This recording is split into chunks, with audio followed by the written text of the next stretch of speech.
네, 지난주 조정을 받았던 코스피가 3% 넘게 상승하고 있습니다. 다시 4,000피를 되찾았죠. AI 거품을 우려하며 시장을 불안하게 바라보는 시각도 있는데 상승하는 가운데 겪는 과정일 뿐이라는 분석이 많습니다. 하인환 KB증권 수석연구원 모시고 국내 증시 현재 흐름 분석과 전망 들어보겠습니다. 어서 오십시오. 네, 반갑습니다. 안녕하십니까. 지난주 AI 거품론으로 주가가 상당히 위축됐는데 한 주에 시작하는 월요일 강하게 반등을 했습니다. 현재 3% 넘게 올랐네요. 오늘 뭐 외국인들은 별로 사는 것 같지 않은데 오늘 분위기는 왜 그런가요? 저는 지난주에 빠졌던 것은 단기 과열에 따른 하락일 뿐이었다라고 생각을 합니다. 예. 저는 지금 이 대세 상승장이 진행되고 있다라고 생각을 하는데 대세 상승장이다. 예, 맞습니다. 대세 상승장이라고 하면 예. 한 4, 5년 정도 동안 올라갔던 그런 사례들을 비교해 봤거든요. 네. 첫 번째 사례는 1970년대 후반. 중국 70년대 후반. 뭐 중동 건설붐 이런 시대였었고요. 1980년대 후반 삼저 호황 때가 두 번째 사례. 그리고 2000년대 중반 이제 금융위기 직전 우리가 좀 아는 시대죠. 네. 그게 세 번째 시대라고 좀 봤습니다. 그리고 이제 그 정도 대세 상승장 말고 예. 한 2, 3년짜리 강세장들이 있거든요. 예. 그런 2, 3년짜리 강세장은 닷컴 버블 때. 그리고 이제 금융위기 직후에 2009년, 10년, 11년에 반등이 세게 나왔던 시기. 네. 그리고 가장 최근에는 20년, 21년 팬데믹 시기였습니다. 근데 제가 그 2, 3년짜리 강세장이랑 이번 올해 4월부터 올라가는 사이클을 좀 비교를 해보니까 잠깐만요. 그럼 네. 대세 상승이라고 한다면 한 4, 5년 상승이 지속된다는 전제고 네. 그 시작이 2025년 4월 정도부터 시작됐다 이렇게 보는 거예요? 대세 시작은? 상승량이라고 본다면 2022년부터 시작됐다라고 보고요. 2022년부터 시작됐다. 네, 맞습니다. 네. 사실 그때 이후로 지금의 뭐 전력기기나 이런 쪽이 계속 강세로 가고 있잖아요. 성격이 그때부터 지금 주도주를 만들어내고 있기 때문에 저는 대세 상승장의 시작은 2022년 말부터라고 생각을 하고 예. 좀 더 짧은 사이클로 본다면 올해 4월에 증시가 급락했을 때 네. 그 이후부터의 강세장을 좀 비교해 보고 있습니다. 네. 그런데 이번에 4월부터 올라가는 강세장을 비교해 보니까 말씀드렸던 한 2, 3년짜리 강세장들 뭐 그런 시기랑 정확하게 겹치는 부분들이 있거든요. 예.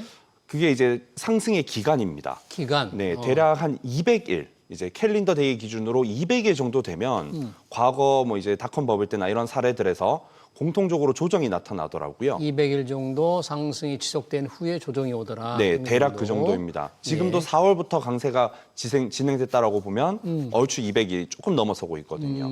그래서 이제 사실 올라갈 만큼 올라가고 네. 이제는 이제 사실 좀 조정이 나올 때가 되었다라고 볼 수가 있을 것 같아요. 불과 10월 한 중하순 이제 증시가 막 올라갈 때만 하더라도 네. 조정의 요인이 보이지 않았었거든요. 그런데 갑자기 지난주에 조정이 받으니까 AI 거품론 얘기가 나오고 또 연준의 긴축에 대한 우려 이런 것들이 나오고 있습니다. 그래서 그런 것들이 근거를 만들긴 했지만 사실 따지고 보면 이제 조정이 나올 만한 시기에 나왔다라고 판단합니다. 그럼 강세장 이후에 생긴 조정은 대체로 어느 정도 지난주에 다시 상승장으로 돌아섰는가요? 기간으로 보면 대략 한 4, 50일 정도. 4, 50일 네, 정도. 그게 저는 12월 한 초중순 정도라고 생각을 하고요. 예. 또 그때가 마침 FOMC가 있습니다. 12월 9일, 10일에 이제 12월 FOMC가 예정되어 있거든요. 예. 그래서 지금 시장의 조정 원인이 AI 거품 우려뿐만 아니라 10월 말에 있었던 FOMC에서 연준이 이제 금리를 약간은 이제 기존보다는 덜 완화적인 모습을 보이면서 조정을 받고 있는 것도 있거든요. 예. 그래서 이런 부분들이 만약에 좀 반전을 이룬다면은 다시 상승 랠리를 본격적으로 재개할 수 있지 않을까 싶고 두 번째는 조정의 폭입니다. 조정의 폭 어느 네, 정도? 말씀드렸던 과거 세 번의 사례에서 네. 닷컴 버블 때는 고점 대비 한 22% 정도 좀 많이 빠지긴 했지만 예. 금융위기 직후나 팬데믹 때는 10% 정도 내외였었거든요. 10%요. 네. 근데 이제 지난주에 하루에 그 수요일쯤이었던 걸로 기억하는데 하루에 4% 넘게 빠진 적이 있었습니다. 장중에. 예. 장중에 그랬죠. 예, 장중 저점 기준으로 하면 한 8.5% 정도 빠졌었거든요. 그럼 사실 10% 내외로 본다면은 8.5% 정도 빠졌으면은 더 그때 가서 팔기에는 이미 늦은 거죠. 예. 그래서 이제 저는 지금도 뭐 오늘 이렇게 급반등하고 있긴 합니다만 네. 지금 와서 이제 팔 건 아니다라고 생각하고 있습니다. 네. 조정의 평균적으로 한 10% 정도라는데 그러면 그렇게 해서 조정을 겪고 난 이후 한 60일 정도 조정 기간을 아까 그 정도 4, 50일 50일 정도 예. 이후에 다시 올라간다면 네. 그러면 그런 전망으로 해서 KB증권 같은 경우에는 내년 한 해 증시를 그러면 대세 상승장에서 볼 때 어떻게 예상을 하는 거예요? 대략 5,000포인트 달성 가능할 수 있다라고 판단하고 있고요. 코스피 5천이 먼 고지이고 희망사항인 줄 알았는데 그게 가능하다? 네, 어떻게 맞습니다. 그러면 어느 정도 올라야 그게 가능한 거죠? 한 20% 정도 현재 기준으로 올라가면 되는데 사실 저희가 4,000포인트라는 숫자를 경험해 본 적이 없잖아요. 그렇죠. 그래서 굉장히 빠른 속도로 올라갔다라고 느껴지지만 예. 앞서 말씀드렸던 뭐 이제 닷컴 버블 때나 금융위기 직후 또는 2020년, 21년 그때 강세장과 지금이랑 비교해 보면 사실 그렇게 더 빠른 속도는 아닙니다. 과거와 정확히 일치하는 정도 속도의 강세장이었거든요. 그래서 이제 단순히 4천이라는 숫자가 부담을 주는 것이지 예. 상승률로 본다면은 그렇게까지 부담스러운 수준은 아니었다라고 판단을 하고요. 예.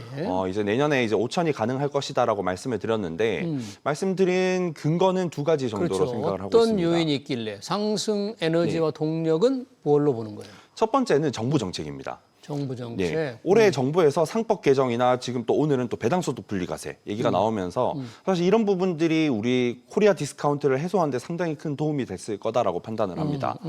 근데 저는 이제 이런 그 자본시장과 관련된 정책들은 얼추 나올 게 다 나왔거든요. 아, 이미 네, 뭐 배당소득 분리과세 이미 주가에 많이 반영이 됐다 네. 이렇게 봐야 된다는 거죠. 네. 그러면 내년에는 또 새로운 걸 봐야겠죠. 근데 그걸 정부가 시기를 맞춰서 준비를 하고 있다라고 좀 느끼고 있습니다. 어떤 게 새로운 걸 지금 준비하고 있을까요? 그걸 저는 이제 1라운드, 2라운드, 3라운드 이렇게 좀 구분해서 제 네. 나름 표현을 하고 있는데 1라운드 정책은 올해 잘 알고 계신 상법 개정, 배당소득 분리과세 같은 것들입니다. 예. 그리고 2라운드 정책이 저는 한 8, 9월쯤부터 시작됐다라고 판단하거든요. 네. 그때쯤이 이제 주요 부처들 장관들께서 임명이 되셨던 시기예요. 네. 뭐 가기부나 산업부 이런 부처들이요. 장관들이 임명이 되니까 산업 정책이 본격적으로 나오기 시작하는 거죠. 그래서 8월 말에 새 정부 경제 성장 전략이라는 정책이 발표가 됐습니다. 네. 이제 어떤 산업 정책들을 향후에 추진하겠다라는 내용이었거든요. 그리고 지금부터 이제 내년 특히 상반기까지 가장 주목해서 보는 거는 네. 이거는 제가 그냥 쓰는 표현인 건데 3라운드라고 해서 3라운드. 예, 자본 투입 정책이 본격화할 것이다라고 생각을 합니다. 자본 투입 정책? 정부가 뭐 대형 펀드를 얘기하는 겁니까? 뭐죠? 이거는 대략 4가지 세부 내용으로 좀 나눠서 보고 있거든요. 첫 번째는 국민성장펀드입니다. 국민성장펀드. 예, 150조 원 국민성장펀드를 조성하겠다라는 게 정부 계획이고 그렇죠. 예, 여기서 15조 정도는 직접 지분 투자도 하겠다라는 계획이거든요. 스타트업 같은 데 지금 투자하는 거. 사실 대상이 AI 기업들? 어디에 있지는 모르겠습니다. 이제 AI 데이터 센터나 이런 쪽을 간접적으로 언급은 그 정책에서 네. 언급을 했는데 네. 비상장사일 수도 있고 상장사일 수도 있는 거죠. 만약에 상장사라고 가정해 본다면 15조 원이라는 수급이 만들어지는 겁니다. 그리고 이걸 최근에 주요 금융그룹들이 예. 이제 정책을 동참하는 그런 내용들을 발표하고 있거든요. 지금 5대 KB금융, 하나금융이 이런 네, 데 맞습니다. 적극적으로 생산금융이다 해서 발표를 하더군요. 네, 지금 5대 금융그룹이 각각 100조 원 이상씩 총 500조 원을 이제 지원을 하겠다라고 발표를 했고요. 두 번째는 올해 이제 연말쯤 12월 중하순쯤 발표될 걸로 예상하고 있는데 네. MSCI 선진지수 편입 로드맵 발표입니다. 내년에 이제 MSCI 선진지수 편입을 본격적으로 시도하기 위해서 네. 외국인 투자자들한테 규제를 완화해주거나 이런 것들을 해나가겠다라는 게 정부 계획이거든요. 이게 또 잘 되면은 외국인 투자자들 입장에서는 좀 편의성이 개선될 수가 있겠죠. 예. 그리고 세 번째는 금산분리 완화. 입니다. 금산 분리 완화는 어떤 건가요? 이제 기존에는 이제 은행이나 이런 보험사들, 이런 금융사들과 산업 기업들 있잖아요. 뭐 예. 이제 뭐 삼성, 뭐 현대 이런 산업 기업들이 서로 지분을 보유하는데 제한이 있었거든요. 그렇죠. 근데 지금 이제 국제 정세를 보시면은 특히 이 금산분리 완화 뉴스가 본격적으로 나오기 시작한 게 10월 초에 샘 알트만이 우리나라를 방문해서 대통령이랑 만남을 가지면서 나오기 시작했습니다. 이제 다른 미국 사례를 보시면은 뭐 JP 모건이나 블랙록 같은 금융기관들이 전략 산업에 투자를 하겠다라고 네. 발표를 하고 있거든요.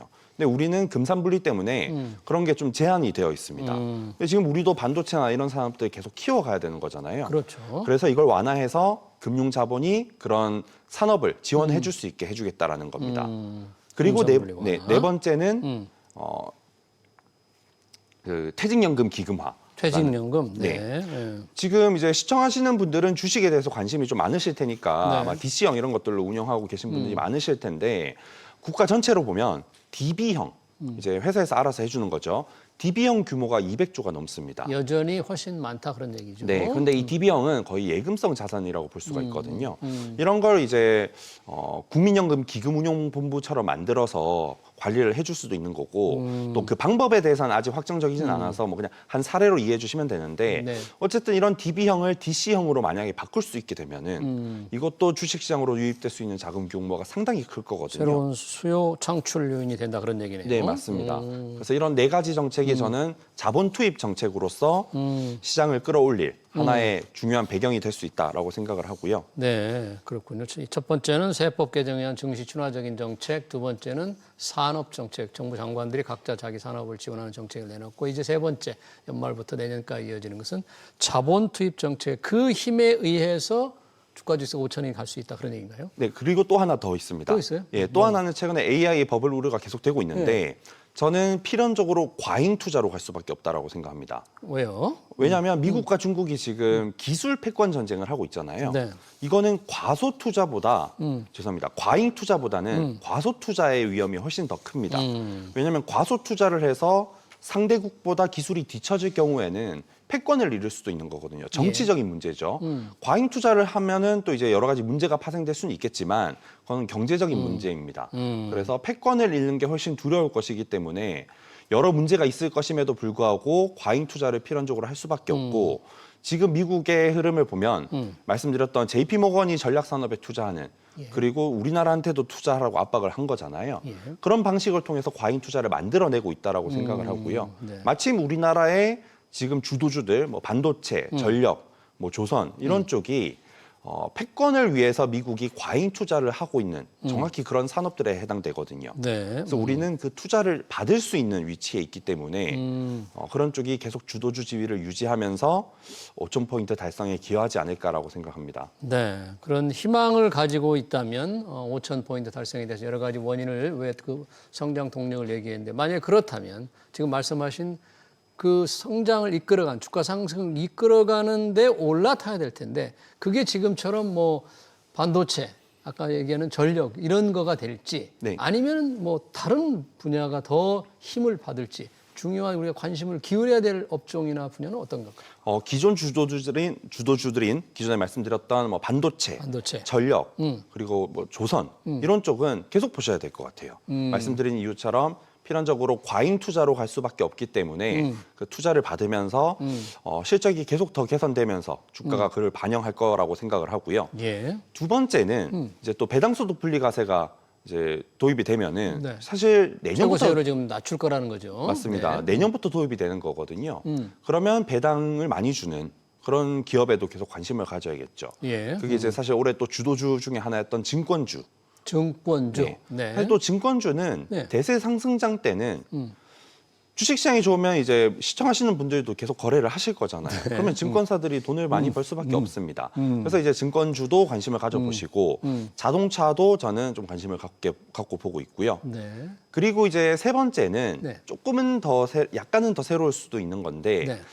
환율이 지금 특히 또 문제잖아요. 지금 환율이 뭐 1,450원을 넘어섰어요. 네, 저는 원화 약세 국면이 지속될 것이다라고 생각을 하거든요. 예. 원화 약세 국면이 지속되면 마치 2012년 이후로 엔저가 본격화하면서 일본 관광이 본격화했던 것처럼 네. 우리나라로의 인바운드 관광도 본격화할 것이다라고 생각합니다. 네. 그래서 거기에서 수혜를 받을 수 있는 산업들도 뭐 예를 들면 카지노 같은 것들이 될 수가 있겠죠. 네. 뭐 그런 산업들에 대해서도 관심을 가져보시면 어떨까라고 말씀드릴 수 있겠습니다. 그러네요. 그런 상승 기대장 속이 계속 되겠으면 좋지만 뭔가 좀 여러 가지 리스크가 있잖아요. 우리가 네. 좀 주목해야 돼, 유의해야 될 리스크를 들어주신다면 뭐가 있을까요?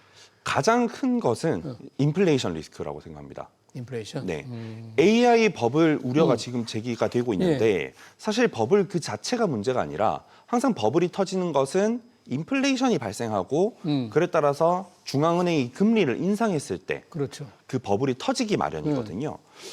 그런데 이제 버블은 조금씩 형성되고 있는 것처럼 보이긴 합니다. 뭐 오픈 AI, 그 AI 순환 투자 이런 얘기들도 좀 나오고 있고 그러니까요. 또 10월 말에는 그 메타가 회사채를 발행해서 AI 투자를 발표를 했잖아요. 그래서 이제 레버리지가 끼기 시작한 거죠.